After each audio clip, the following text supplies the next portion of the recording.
All right, so I need to feed my starter. It's late morning, which is when I usually feed it. It doesn't really matter when you do.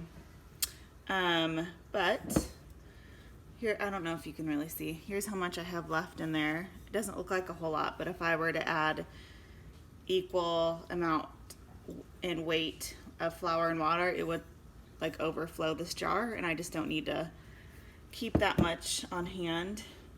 So I have another jar that I usually pour my discard in so I can make a recipe with it later if I don't want to cook with it right now. So I'll probably leave about that much. I don't know if you can really see it. It's maybe like this full.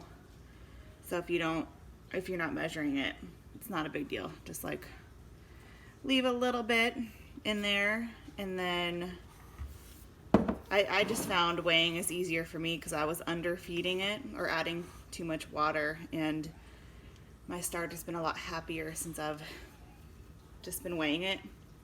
And then that way I don't have to like use all these measuring spoons and stuff like that. Anyway, so let me turn it this way. So this jar is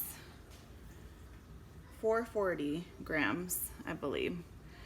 So it looks like I'm gonna discard a little bit more, so I have about 100 grams of starter in there, because I don't really need much more than that. So I'm gonna take it down to 540. And it doesn't need to be this technical.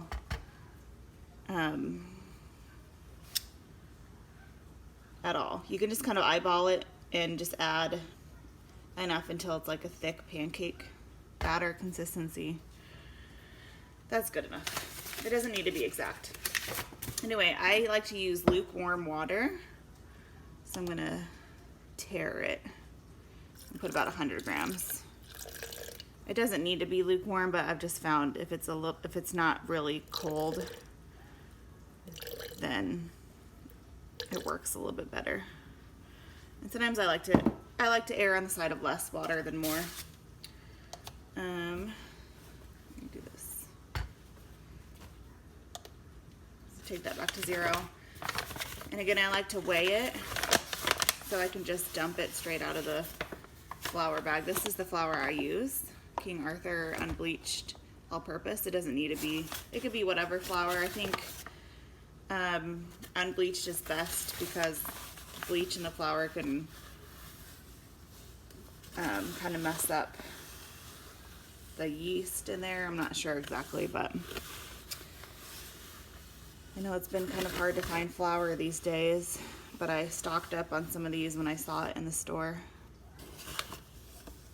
I'm gonna do about 100 grams.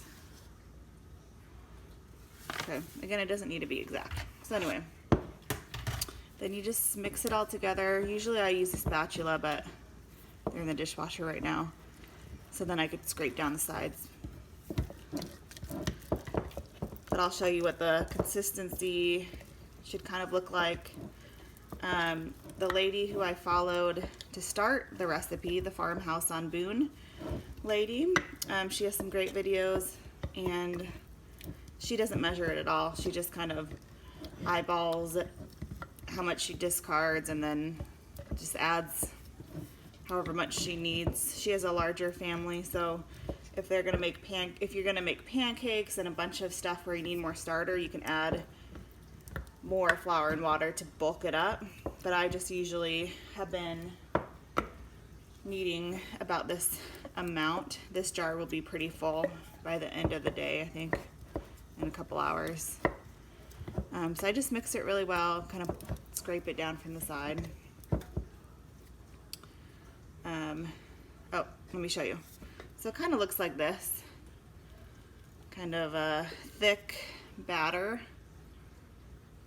So something along those lines. When I first started, it was a lot thinner and it wasn't rising as much or barely at all. It took me, it still was good in a lot of the discard recipes. You don't need it to rise a lot for those recipes, but when I tried to make bread with it the first time or two, it was like a brick because the starter wasn't very great.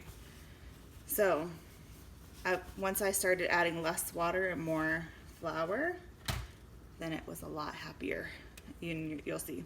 So I usually, just because it's satisfying to watch, I usually get a dry erase marker and mark where it is. Let me show you this way. I usually mark where it is. Is that where it is? Maybe it's a little bit higher. So it's about, it's about this full right now, after I added the new flour and water. So the starter from yesterday, I took down to like here, and then I added, it would have been like 3/4 cup of flour and maybe a 1/2 cup of water, or a little bit less, something around there. You can just kind of eyeball it.